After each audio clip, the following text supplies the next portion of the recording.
pledge allegiance to the flag of the United States of America and to the republic for which it stands, one nation, under God, indivisible, with liberty and justice for all.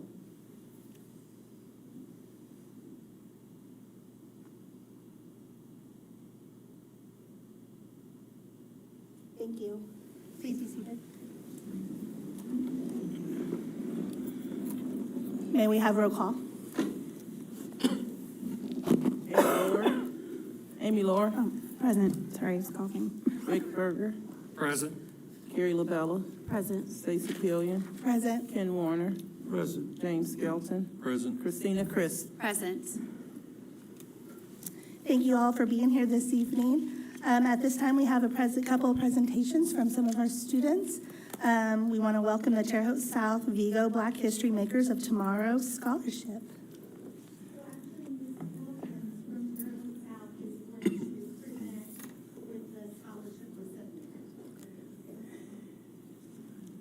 Welcome.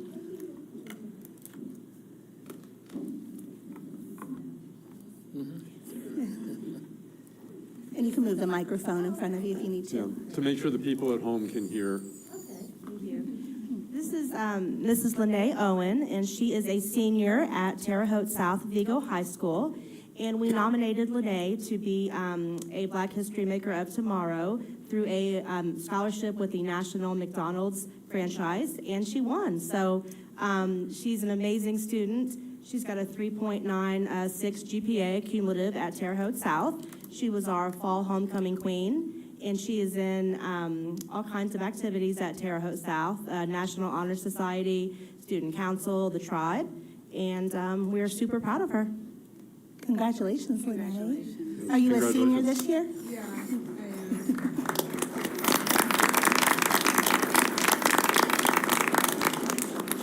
Is there anything you'd like to share about this? I just want to say thank you all for recognizing me here tonight. I'm really glad to be here. I really appreciate it. What do you like about school the most?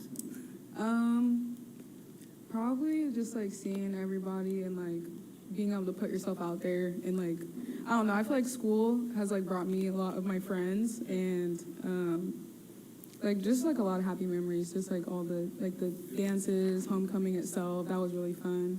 And the experience of being able to be queen and everything that comes along with that was really fun. Congratulations. Thank you. Have you decided on a college? Not really. I haven't. I am gonna go to college, but I'm kind of like in between schools right now.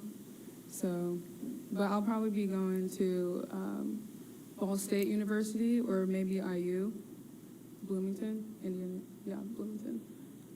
But I'm not really too sure yet. That's okay. I have a senior as well, and he's still deciding on a Yeah. couple, so that's all right. It's so Keep your options open. Right. Well, we are very proud of the work that you've done, and we're looking forward to seeing what you're going to be doing in the future, especially since this is as of tomorrow, which means that someone recognizes that you have lots of potential, and we are excited to see how that comes about. I believe that Katie Shane is wanting us to get a photo. Okay. So where would you like for us to do the photo? Oh yeah. We'll also be at Channel 2 on February 18th, where Lene Owen will be presented the scholarship from a representative of the McDonald's Corporation. That's February 18th at WTWO at 9 o'clock in the morning. Okay. Very exciting.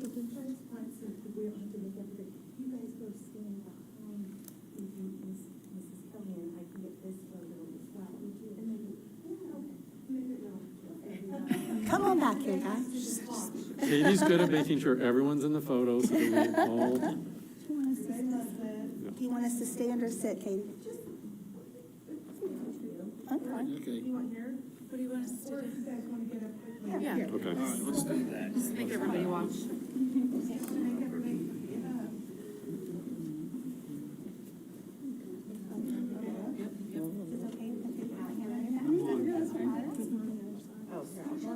Because you're blocking us from hearing these other three photos.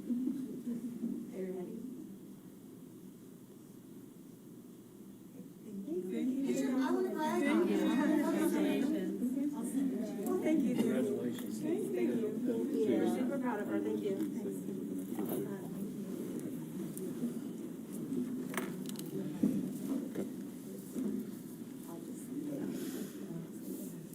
All right, and so again, congratulations, Lene, and to keep an eye out on February 18th for the WTWO presentation.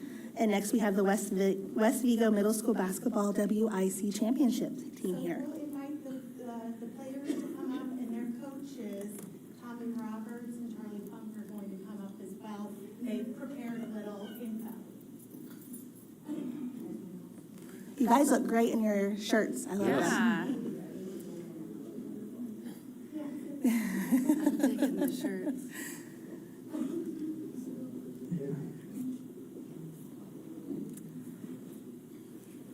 This is so cute. Guess I got to write everything down if I'm old enough to forget everything. So give me a minute. As you know, me and him as coaches, we're super proud of these boys for all the work. They set a goal at the beginning of the year, and actually before the season even started, we set the goal, and they met that goal. As you guys know, we went 22-0, county champs, actually two-time county champs, WIC champs. So, but that started before the season. We're super proud of them because, first week of school, we got to work. We was in the weight room. We were, Jackson, show them what the weight room does. Let's see those guns.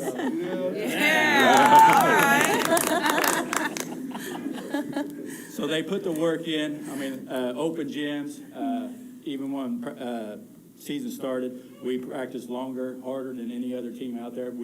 Our motto was, no team's going to outwork us, no middle school team, and they by far didn't, and these boys proved it.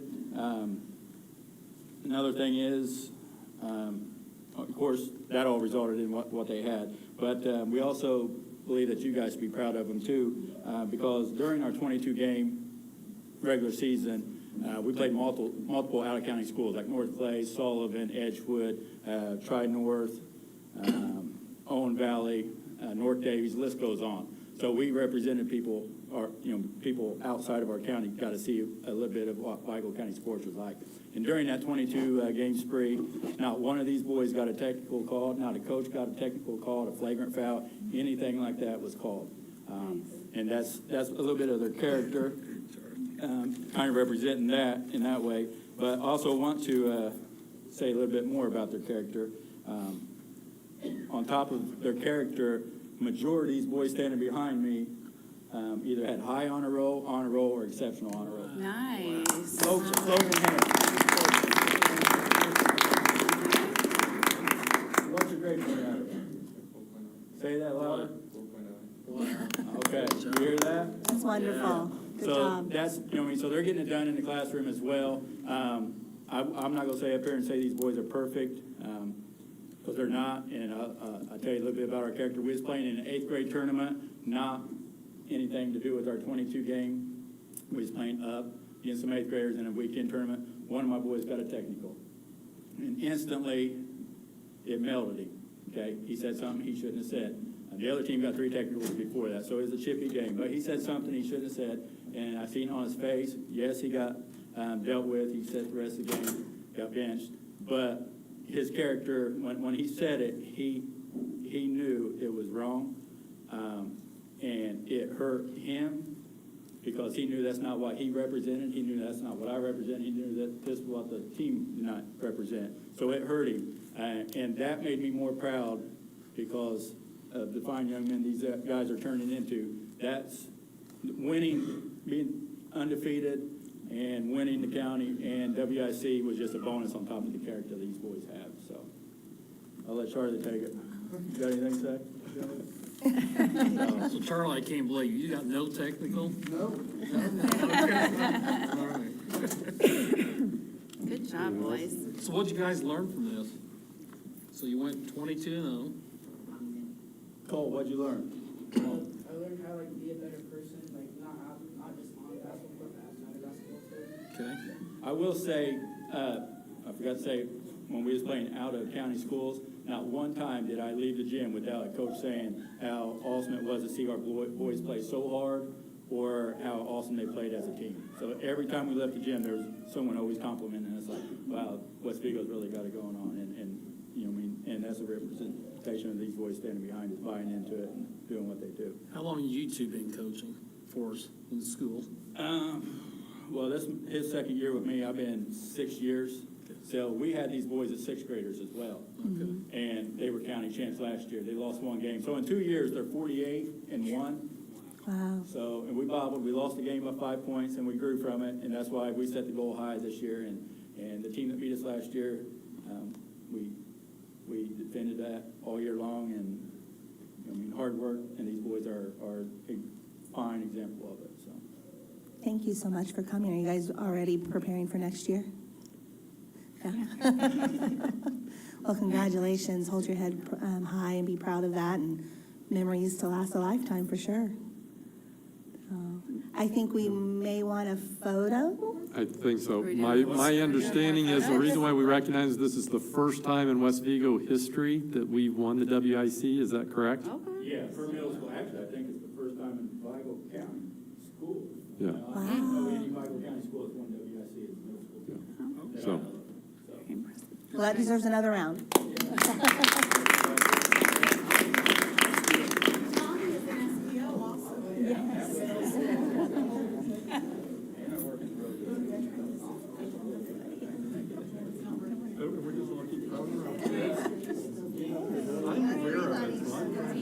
the team up front.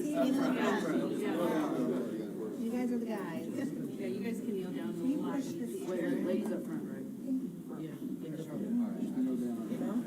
So, but I'm thinking, all right. We're gonna stand up by your feet, guys. There you go. Don't knock this over.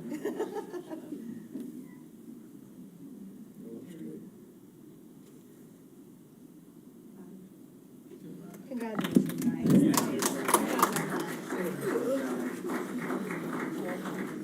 Come back anytime. Good job.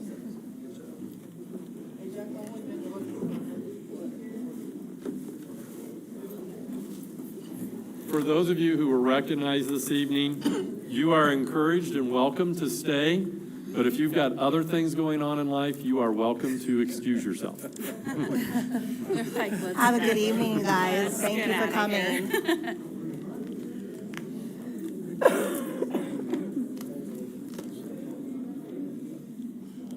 We'll just wait a moment as they clear.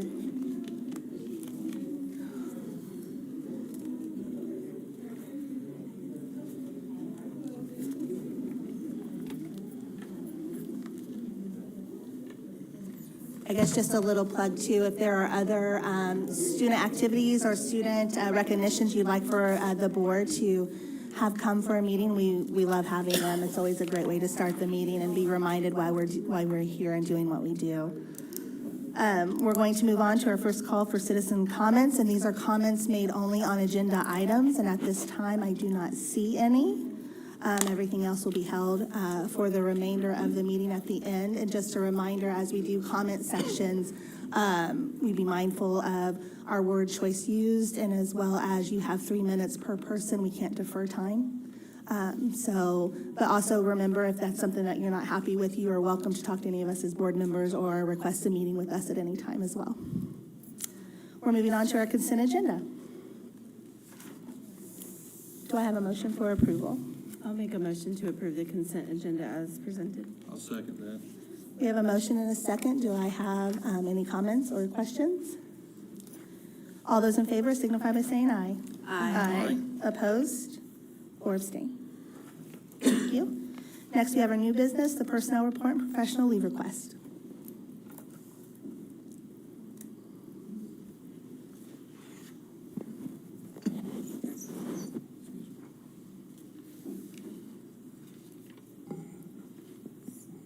Good evening, Mr. Cox.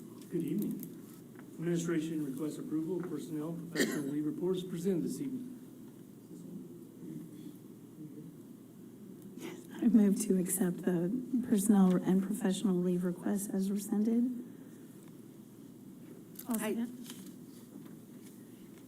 Is that Ms. LaBella second? Yes. Thank you.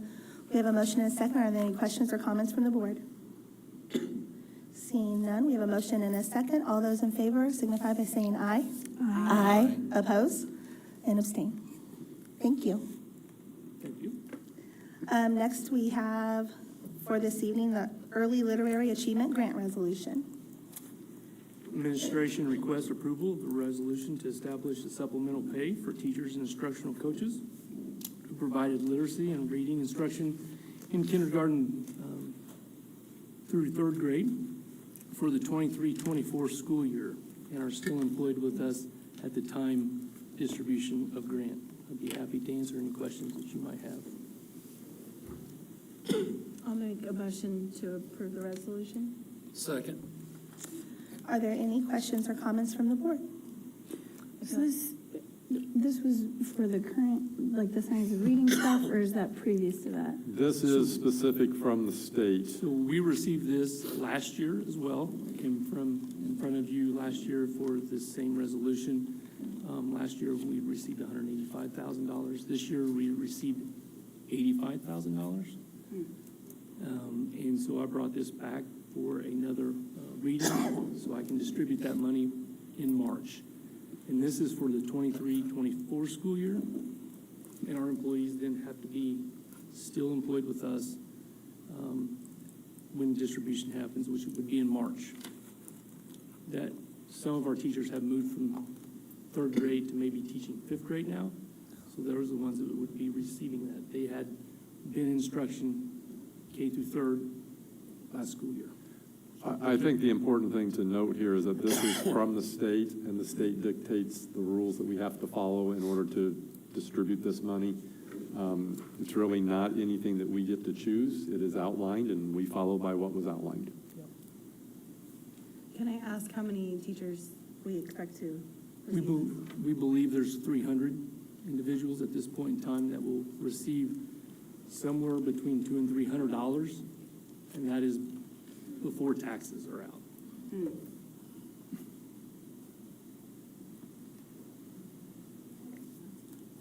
Are there any other questions on this Early Literary Achievement Grant Resolution?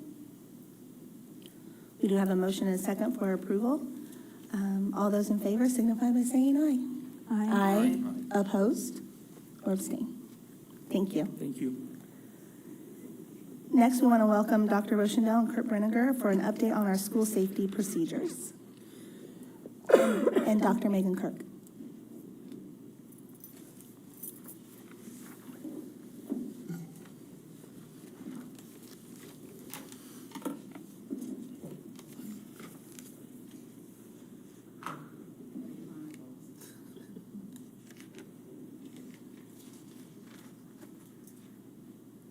Thank you for having us this evening. I'm Dr. Tammy Rochendale, Chief Accountability Officer for Vigo County Schools.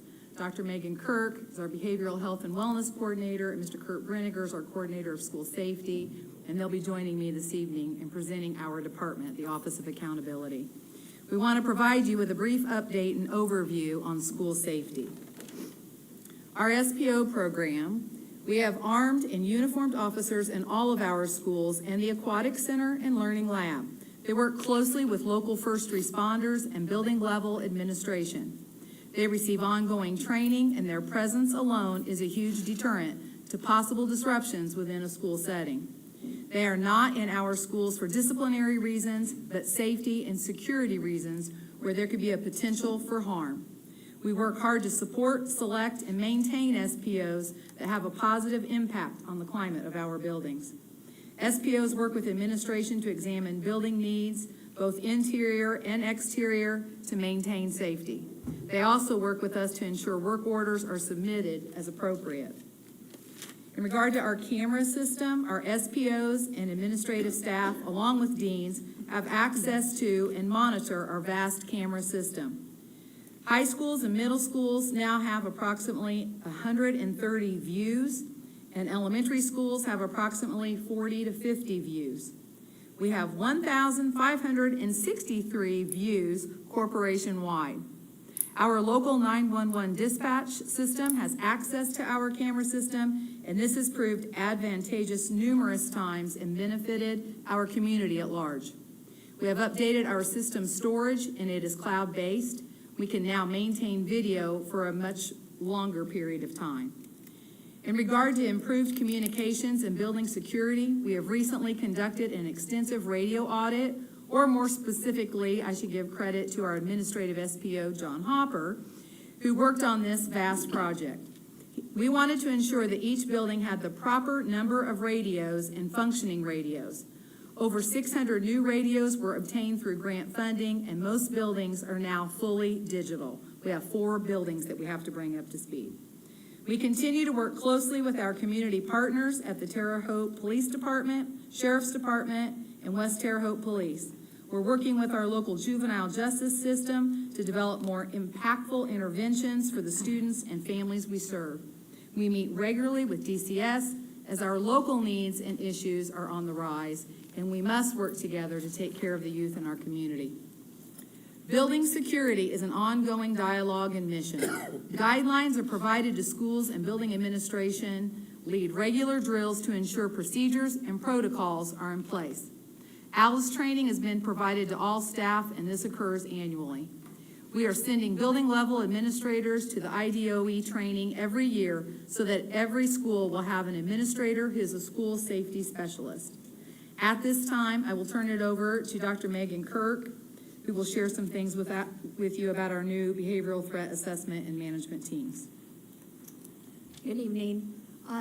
The Behavioral Threat Assessment and Management Teams is bringing us up to speed with legislation that proposes that we have multidisciplinary threat assessment teams in place by July 1 of this year.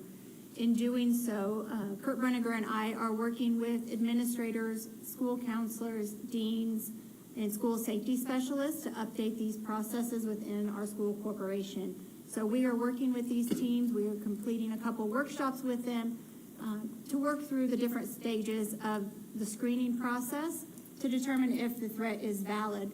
If that threat is determined valid, then we'll move to a full assessment that will require a team of individuals and include law enforcement in that process to have conversations with the student, their family, staff, whoever may be involved in that process, and then make a plan from there. If that student needs to receive further treatment or assessment, we will make that recommendation. We need to develop a management plan on how we're going to bring that student into the school. We will talk about that. So it's a full process that could take a little bit of time, involves a few more people, so this decision doesn't fall lightly onto one person. It is a team approach, and again, will put us in accordance with legislative guidance that has been put out at the Department of Ed.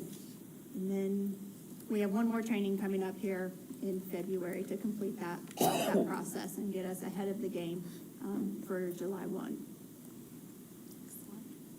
And then Kurt going to talk about the standard response protocol. There you are. Yeah, we need you close to the microphone so those at home can hear you. Good evening. As you can see up here is in an emergency, these are the things that our school corporation is trained with, and it's nationwide as well. But we've put this on our website, so we would like parents, media, and everyone else in the community to be aware of these language that we use. As you can see, the hold in your room or clear the halls. Some of you have already experienced these in our schools. That's typical of an emergency medical response that may need to occur in the building, to where we need to clear the hallways and keep the students and staff in secured rooms until the emergency is over. Secure is an incident that might occur outside of the school, such as a stray dog would be an example, or a police pursuit that may be going next to that school. When you go into a secure, it just means that you're keeping the bad people out and you're just protecting those inside as you would normally, as business as normal.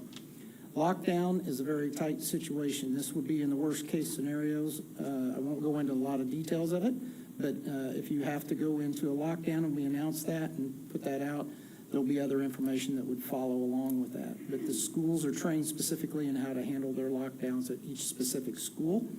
Evacuate is a typical word that we would use in the event that you have a fire. So you would have to evacuate your building. And also if you had a gas leak or something like that. So shelter in place would be explained for the simple fact that you would have to shelter in the event of high winds or a tornado. And with that, that's the standard response protocol. This comes from the I Love You Guys Foundation, and this has been developed over several years, and it's worked nationwide, and we don't see any reason why we wouldn't want to continue this process. Do you want to say anything about? And I might add also that we are looking into weapons detection devices or metal detectors. We have used these in the past at certain special events, or when our community has reached out and said, hey, we have a concern, so we might need to use those. As you can see, those metal detectors are over there, right behind you, and that's what we're looking at. So tonight, I bring a recommendation for Communications Technologies to purchase 12 open gate weapons detection devices for use throughout the school district or on an as-needed basis. You should have a copy of Communication Technologies specifications in your board packet, which total $222,614.80. On December 7th, Vigo County School Corporation released a request for proposals, or an RFP, to solicit responses from potential providers. On December 23rd, proposals were due to the Vigo County School Corporation and were reviewed by a proposal evaluation team for RFP compliance and requirements on December the 30th. Only one provider responded to the RFP, and the metal detector presented in their proposals meets all of the specifications requested by the Vigo County School Corporation Safety and Security Department. The 12 open gate weapons detection devices are mobile and offer flexibility to be utilized to enhance safety and security for family and community events in our buildings and off-site locations where our students are present, athletic events, proms, etc. Funding for these devices is being provided through a federal grant carryover of funds and will not impact education or operational fund budgets. The administration is recommending approval of Communications Technologies Incorporated for the purchase of these security devices and permission to execute any subsequent contracts to be developed pending a review of legal counsel.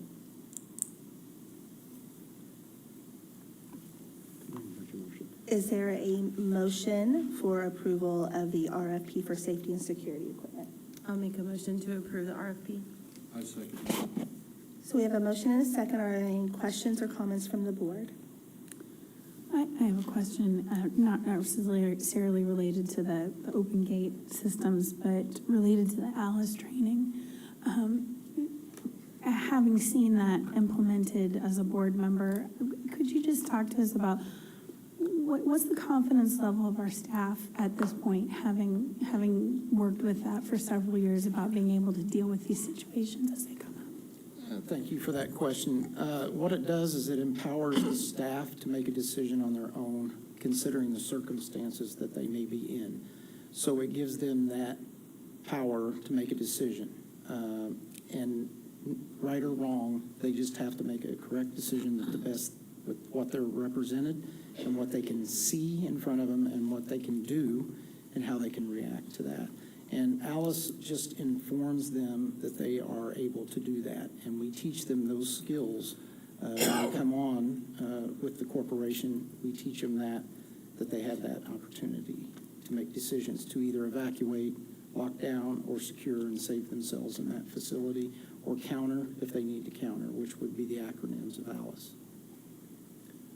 I appreciate the partnerships you develop with the city, the county, state police, and FBI. I mean, I think we're top-notch providing safety for our kids and all of our employees. So, job well done. Kurt, how do you feel we rank with other schools in our area in terms of security? I think we're layered security is the concept that I would use, and I think we're top-notch, and there's always room for improvement.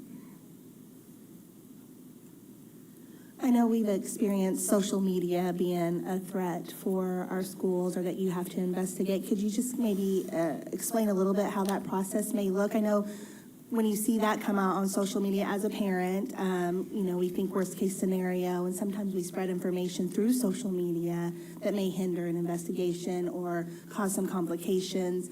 I know I'm reassured as a parent of what you and your team are doing to keep our kids safe, but is there a little bit you'd like to share on maybe how that looks if a threat does come through social media and how that protocol looks for communication going out? Yes, thank you. That is a good question. So each and every threat is assessed. So every time we see one, we have to investigate that at either law enforcement level or at a school level. So anytime that something is frivolously thrown out there or muddles up what we're doing can be harmful for the actual investigation to the actual threat that may be occurring. So false information is probably what I would say to the public. Please don't put anything out information-wise unless you know for a fact that that's the truth. At the same time, I think we went back from earlier this year. You're encouraged to report the information, not necessarily to share the information, because if you report the information, we can have you and other law enforcement and our partners vet it to find out the truth of it instead of sharing it, because some of what was shared was false, but that didn't help for those who received those shared messages. So I think that if I remember from earlier in the year, you encourage people to report the information, not necessarily to share the information. Would you like to elaborate on that? You said it. Yes. Thank you for that. Are there any other questions or comments from the board? At this time, we have a motion and a second for the RFP for safety and security equipment. All those in favor signify by saying aye. Aye.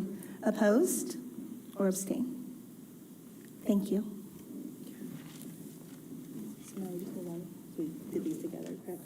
Okay, next, we would like to hear about the cold water assessment report update from Clayton Creason.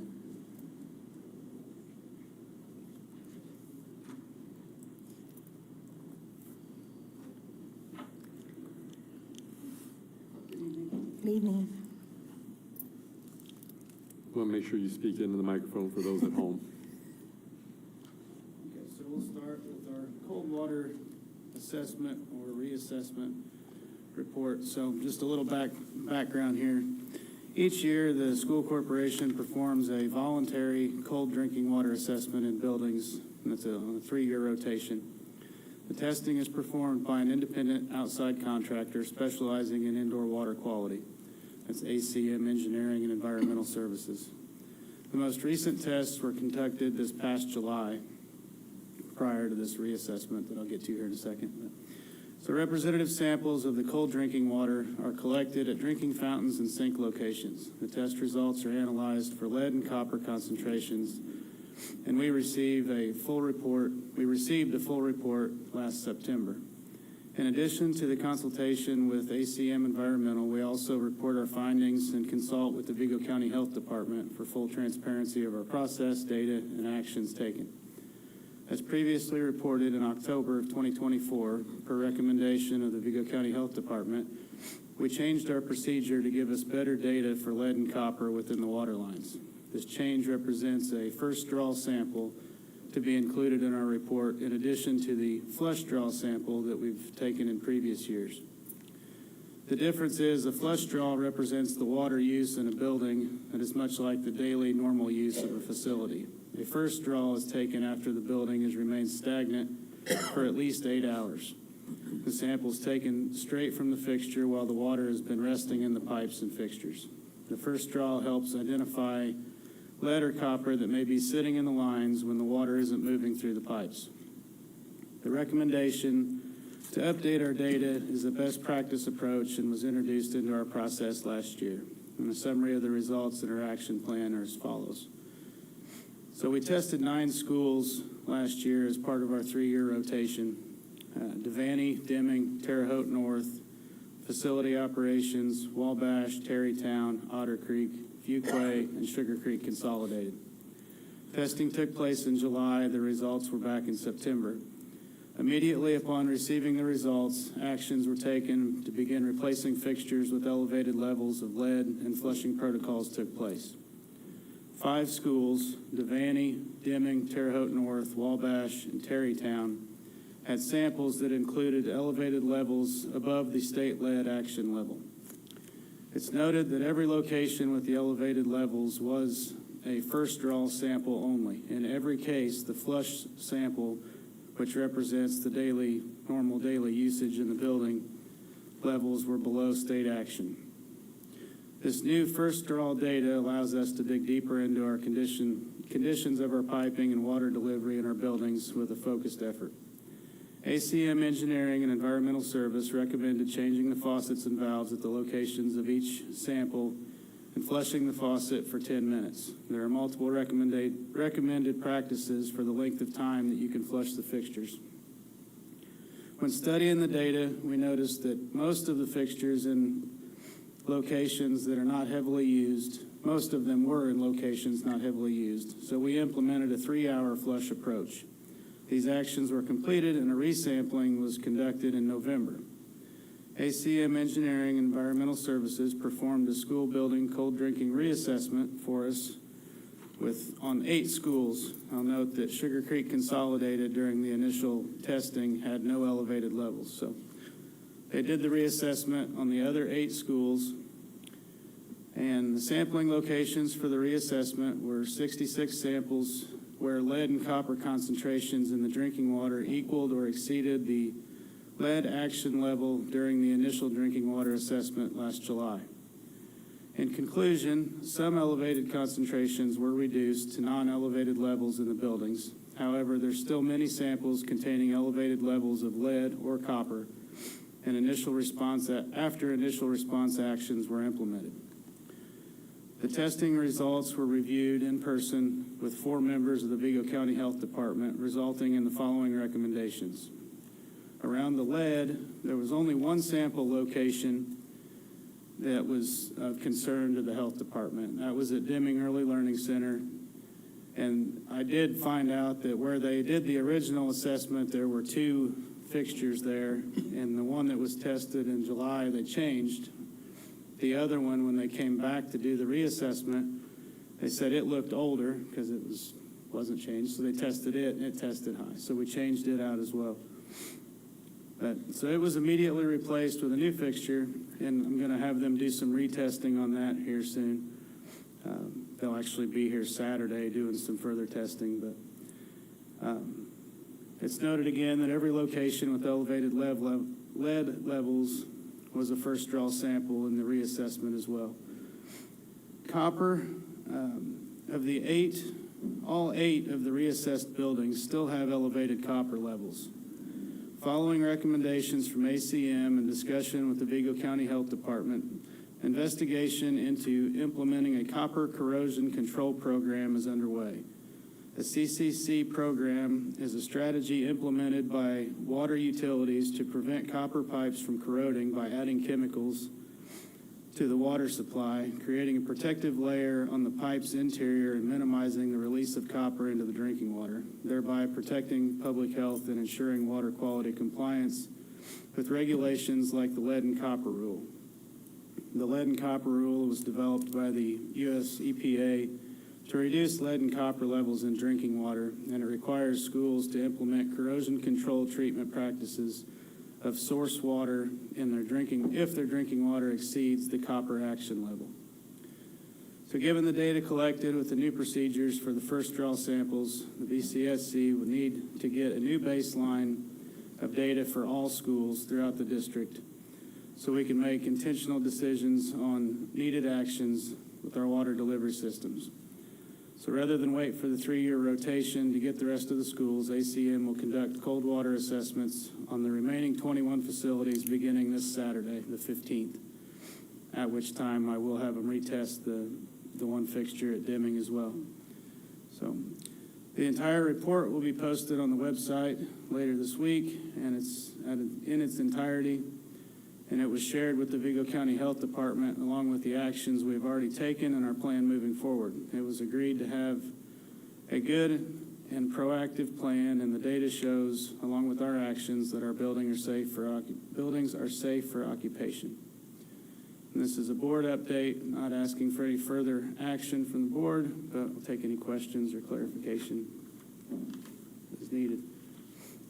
So after this assessment on 215, that's all of our buildings going to be assessed, correct?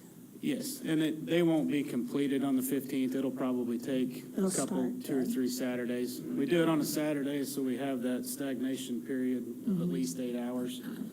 So, And then once that baseline is established, then how often is it go to that 3-year rotation of certain buildings? yes. Okay. Is it because of the pipes or because of the fixtures? Well, it's some of each. The copper, I think, is a lot to do with the piping itself. A lot of the lead, the high lead samples we had were mitigated by changing out fixtures, but the copper seems to be across the board, no change, which tells me it's more upstream into the piping itself. I've been trying to get a hold of the right person with American Water to see what we can do about this CCC program and what kind of source water chemicals we could add and at what point, when our system, but I've yet to get the right person to answer that question. But I'll keep working on that. But this is why we include the health department in the process so that we can try to determine what you just said, what you just asked about. Because I was thinking, we checked some of these last year and changed out faucets also, or changed out fixtures also. One of the biggest changes is a year ago, we only did the flush sample. This year, we implemented the first draw sample, and in each of the cases, it was always in the first draw sample that we had the issue. We did not have any issues in the flush. So this was part of our update in the procedures, and now we're working with the health department to figure out how to move forward with it. Before they expand to all of the buildings, do we have an idea of how many faucets in total we've changed after these results? I believe after this last assessment, we changed 56.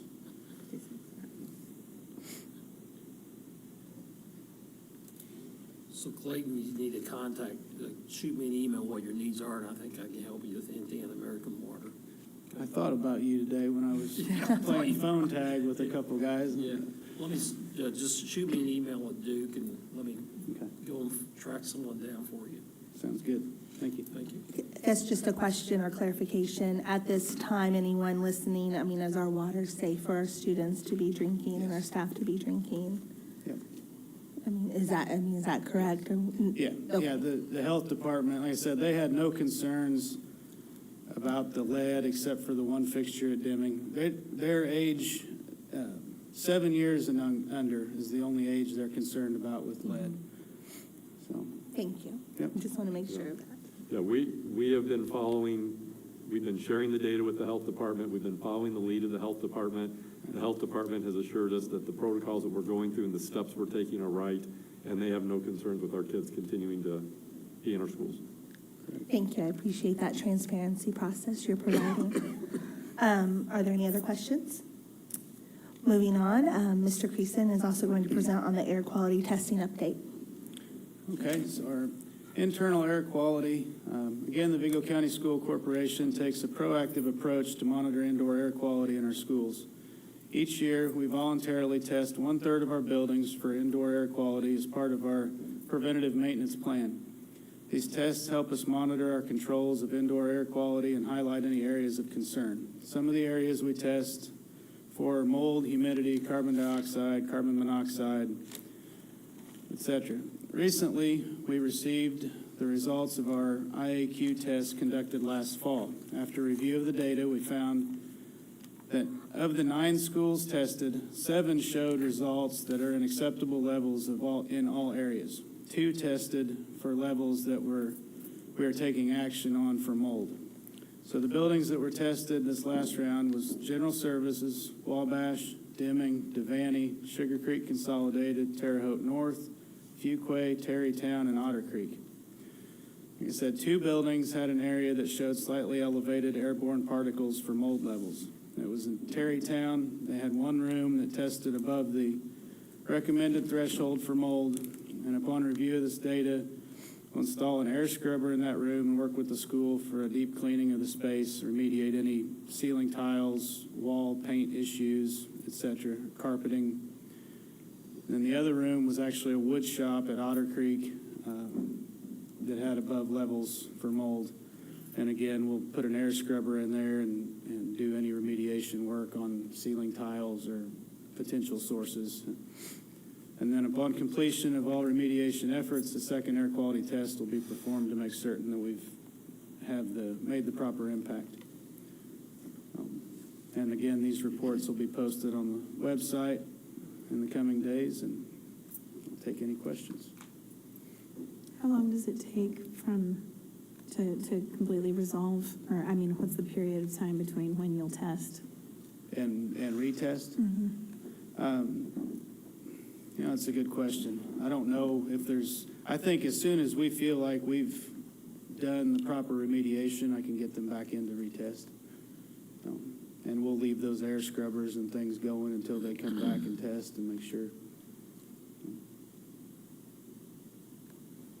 Are there any other questions? Thank you for this update and providing that. You said the reports will be available on our website if anyone would like to review those. Thank you so much. All right, thank you. Thank you, Clayton. At this time, we're moving on to comments, our second call for citizen comments, and we do have a couple here this evening. Before we get started, just a reminder that you have 3 minutes to present. I believe is Katie back there? That she will time that. Please just remain cordial in your comments. Do not call out teachers or students by name, and that you have 3 minutes per person to speak. So I will get started. First, I have Carly Sluter wanting to speak on bargaining in 25-26. And my husband was going to defer his 3 minutes to me. He signed up as well, but am I understanding that he cannot do that? No. Okay, I am going to wing it then, and I'm going to try my best to keep this under 3 minutes. And please feel that if your comments, if you don't get it all out, you can email it to us as the board or request a meeting. I will email it Please. this evening, and I look forward to hearing back from all of you. Thank you. Appreciate that. My name is Carly Sluter. I am an 8th grade English and literature teacher at Woodrow Wilson. I began my career there in 2011, and I've been a warrior ever since. I grew up here, I went to school here, I left for college, but I came back here, and now I work here. You could say I've spent nearly my entire life in Vigo County schools, and now at age 35 in my 14th year of teaching, I've spent a third of my life working in the same school for the same corporation. This place is my home and my life. I am part of what has been dubbed the lost generation, though I'm not sure that title works anymore, because you have acknowledged that something must be done, and I am grateful for that. You have promised that next time we will finally be the priority. We are the hapless generation, because we are not in this position at the fault of anyone in this room, and yet the people in this room are the ones who must help fix it. I am not so ignorant to think that we can be paid with money that does not exist, which is why I'm here.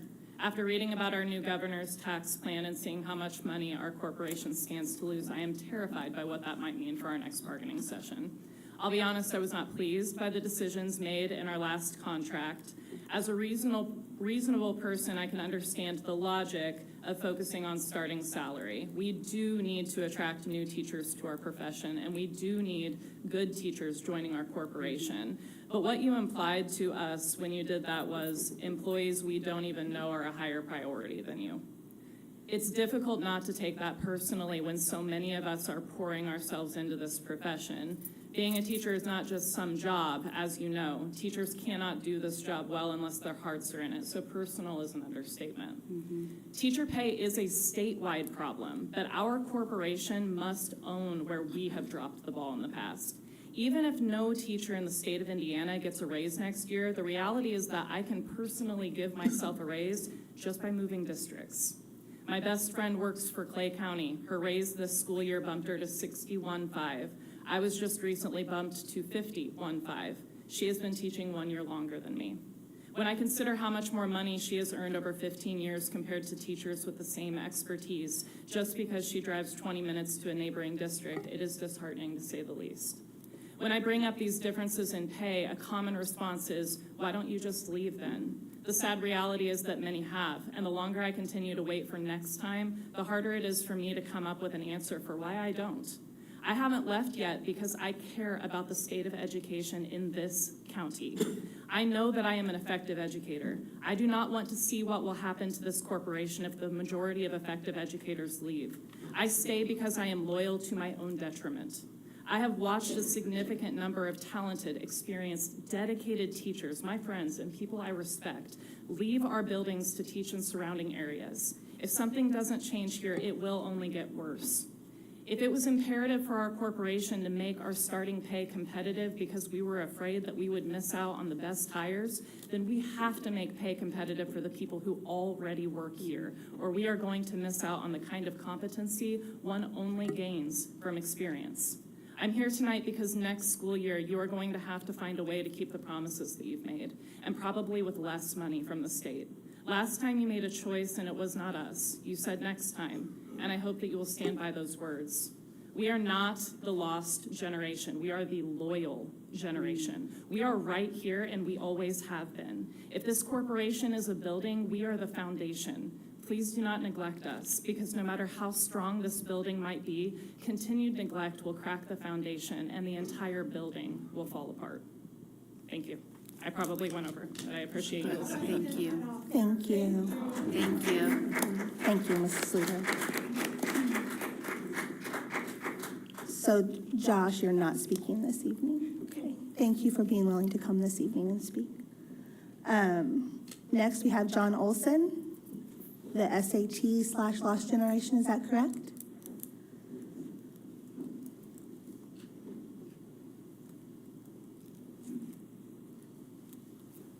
Good evening.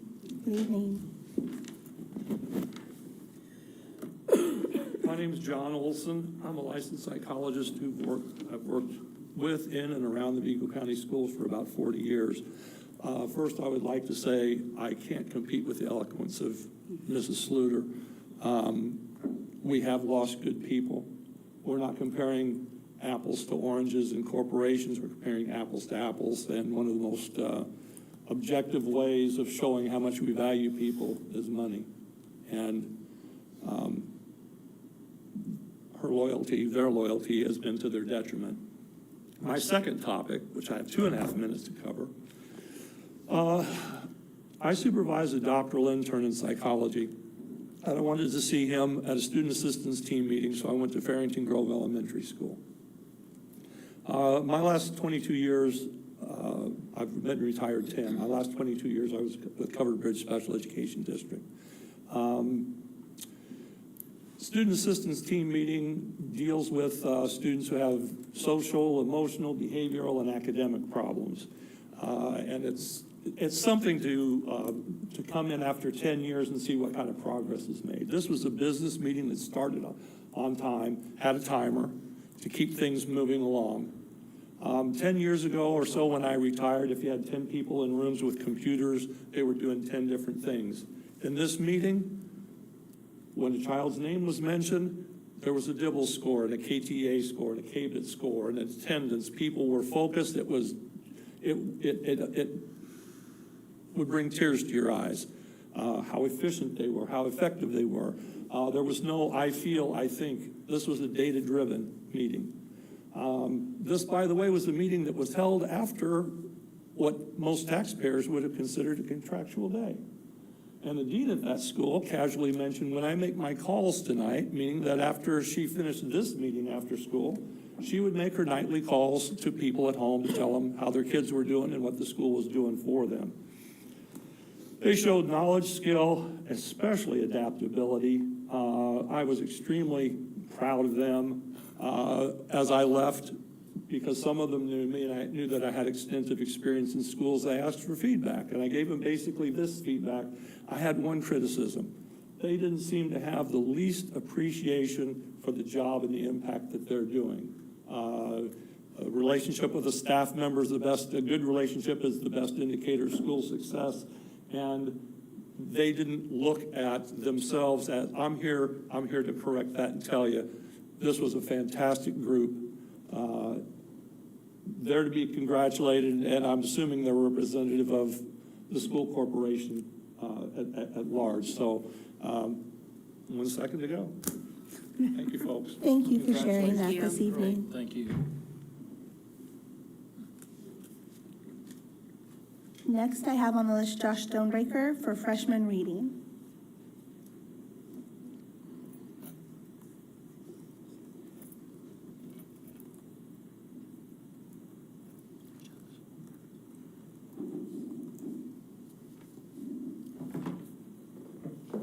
Sir, will I get a two-for on this one for security after hearing his presentation?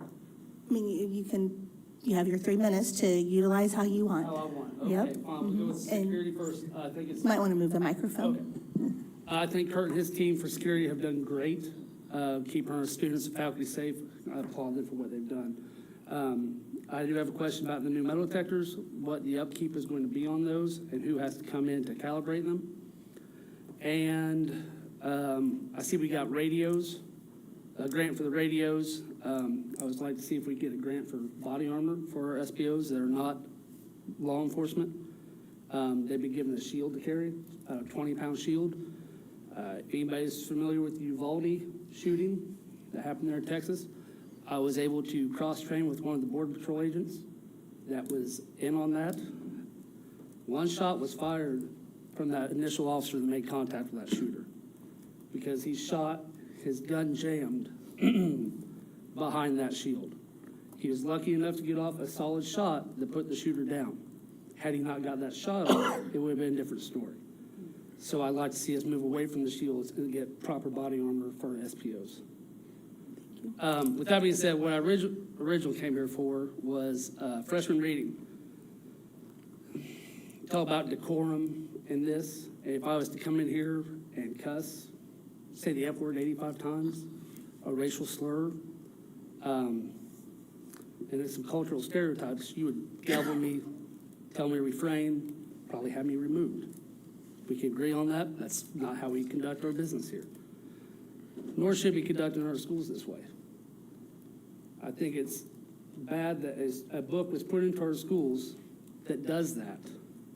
It was blessed off on by this board for freshman reading.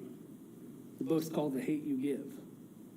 85 times that says the F word in it. 9 times it uses the N word.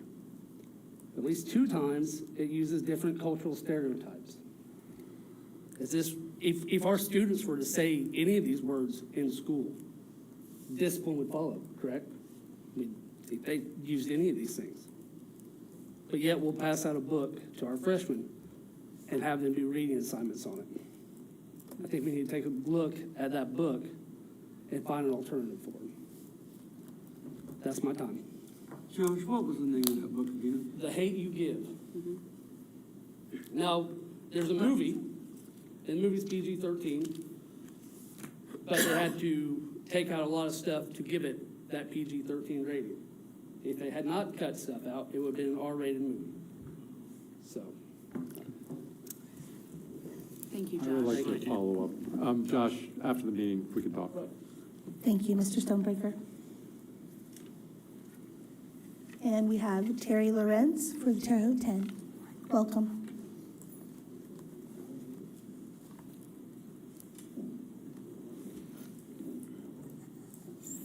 Good evening, all. I'm one of those Woodrow Wilson language arts teachers who in 1975 decided I would fail because I didn't think the remuneration offered was sufficient for me, and it turned out to be an excellent economic decision, but that wasn't where my heart was at the time. Representation matters to those who are looking for role models and mentors. As such, we'd like to thank board members who have attended Martin Luther King events and Black History Month events. Thank you, Christina Christ, for attending the MLK panel last month at the History Museum. And thank you to Superintendent Himsel and Amy Lohr for participating in the upcoming African American Read-In at ISU on February 20th. Thank you to K-12 educators who have honored the Black History Month banners downtown, namely Carolyn Roberts and Albert Mazik. Thank you to South High School for supporting Celebrate Black History Month on February 28th at 1:45 in their auditorium. There will be a canned food drive for the food pantry at Sarah Scott Middle School on Sunday, February 16th at the ISU women's basketball game.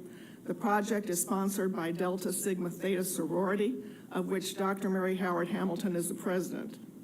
The Sarah Scott girls basketball team, coached by our own Nichelle Campbell Miller, will be a special guest at this ISU game. The game starts at 2 p.m. The cost is $6, and attendees are asked to bring a canned good or non-perishable item for the pantry at Sarah Scott.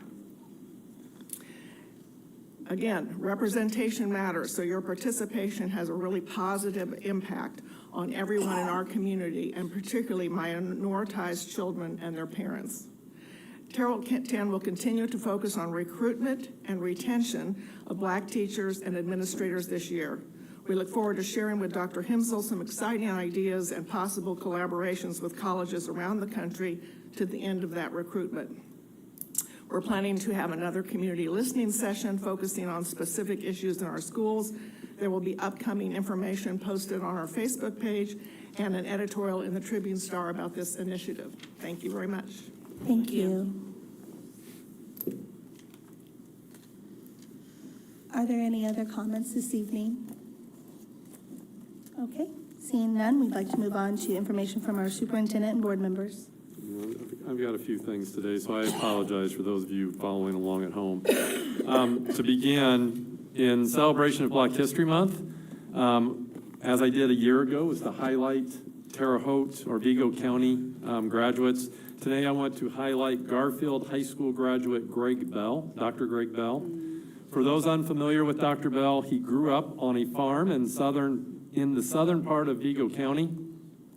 When he was about 12 years old, his family relocated to the Garfield High School area. Part of that was because of an eviction and a fire that occurred. During this time, his talent in track and field was noticed. He was mentored, and he took his talents to Indiana University. Eventually, he earned a position on the 1956 United States Olympic track and field team, and as a result, had the opportunity to compete in the 1956 Olympic Games in Melbourne, Australia. You'll see on the screen a photo of Dr. Bell with our art teacher at Terre Haute North and some of the rest of us. The art teacher did a mural that is hanging there at Terre Haute North that celebrates many of the accomplishments that Dr. Bell had throughout his life, and he's featured in that mural. He was there to see the mural as well as to interact with us and tell us a little bit about his story. And he was very gracious on giving us some copies of his book so that I could learn more about the situation, which is where some of the information is that I shared this evening. At the 1956 Olympic Games in Melbourne, Australia, he also earned a gold medal in the long jump. And I will tell you that when he showed it to us, it is much heavier than you would ever dream that the gold medal would be, but extremely cool that we got the opportunity of seeing an actual gold medal from the Olympics in person. After returning from the Olympic Games, he made an even bigger impact on his communities. He earned a Doctor of Dentistry from Indiana University and became a dentist and touched countless lives and young people through his life as a dentist. Dr. Bell, I bring this up today because Dr. Bell recently passed away, and to honor him, what I would like to do is read a poem that he wrote that was titled The Magic of Books. Would you like a genie's lamp you could rub on any time? When the weather's cold and damp, you could conjure any clime that your mind could fabricate, and it wouldn't cost you much to go through a magic gate with imagination's touch. Well, there is a genie's lamp and a magic carpet too, and with them you can revamp all that was so strange to you. So sometimes when things are dull and you don't know where to look for the things to fill this lull, just crack open any book. With a book, you'll never lack for a way to fill your mind. It's just like a goodie sack. Look inside and you will find everything and everything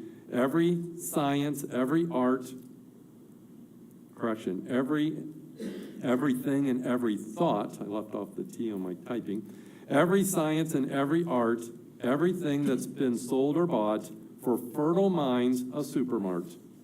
What I'd like to make you see with this little piece of verse, you have the ability to span the entire universe.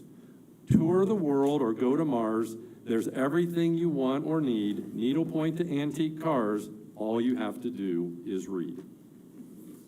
So given that it was Read Across America is in February, it's Black History Month, and Dr. Bell recently passed, I thought it was appropriate to share the poem that he wrote.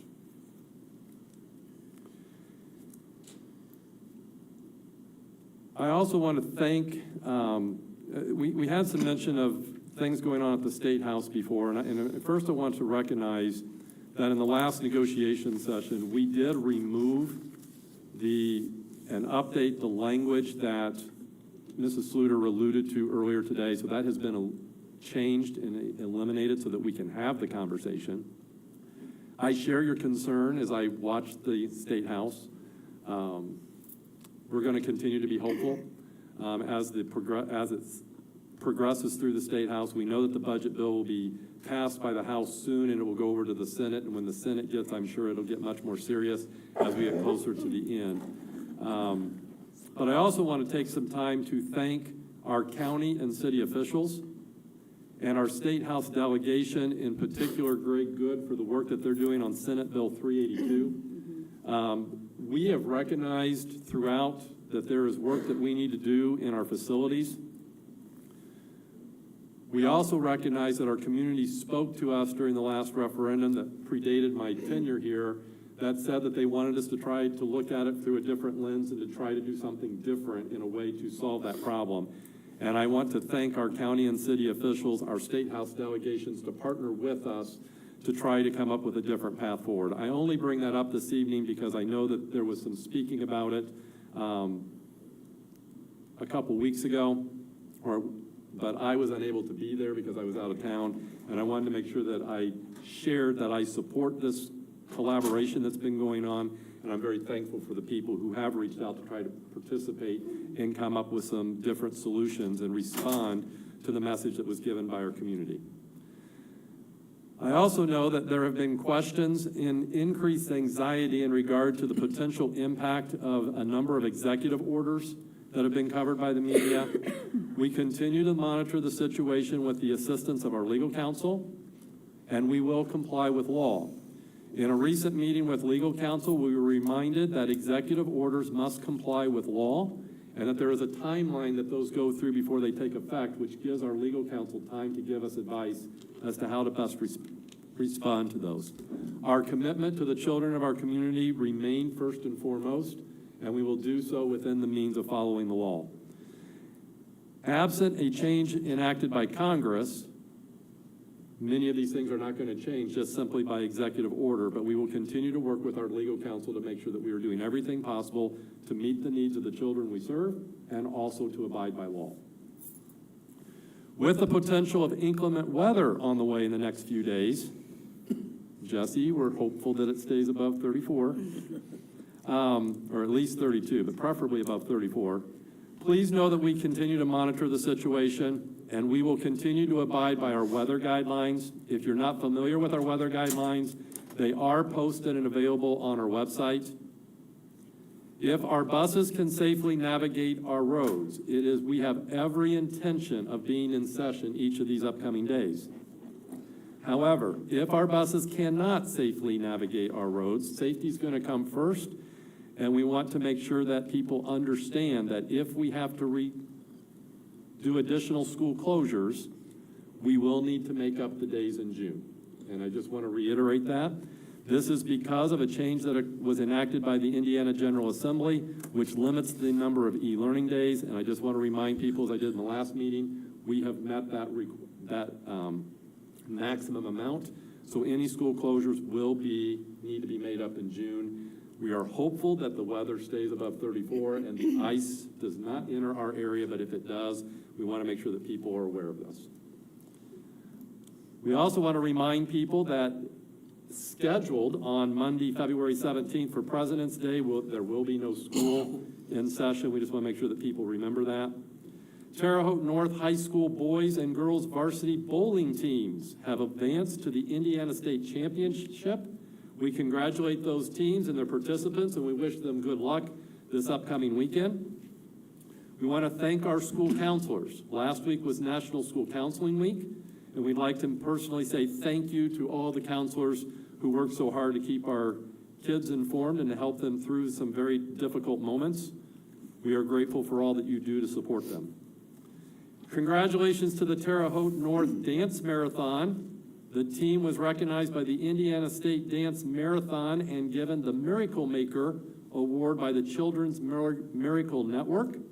Over the last 6 years, North students, with the help of their advisor, Katie Goldner, have raised over $154,000 to help the kids and families who seek services at Riley Children's Hospital.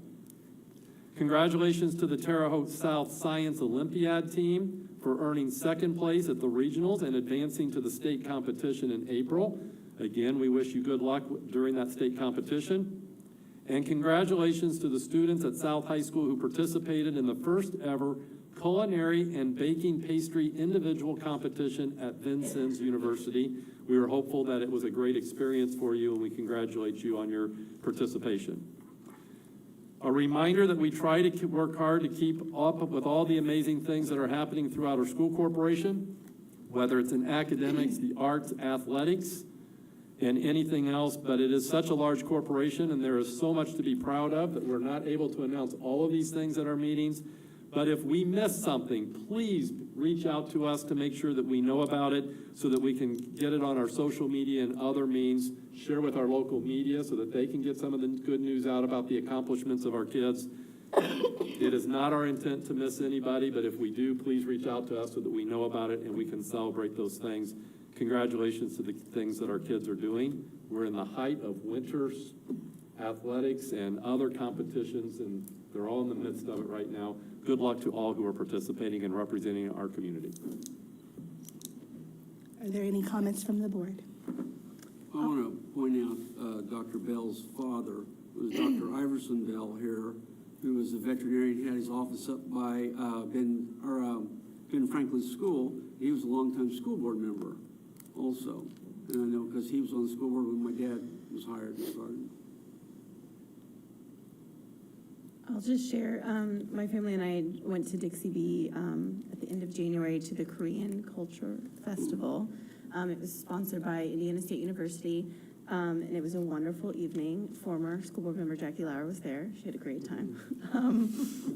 But my kids enjoyed it. There was music. They had groups from Chicago come down, played traditional instruments, taught them dances. They got to try on traditional clothing, there was food, paper folding, like all kinds of things. They had a great time. They had over 100 people, so it was a great event. And I believe they plan to try to make it as annual as possible, so I highly recommend it. Thank you. Anyone else? Well, our next meeting will be Monday, March 3rd, 2025 at 6 p.m. here in the administration building. Thank you all for coming this evening, and have a safe travel home. I will entertain a motion to adjourn. Move to adjourn. Second. All those in favor? Aye. Meeting adjourned.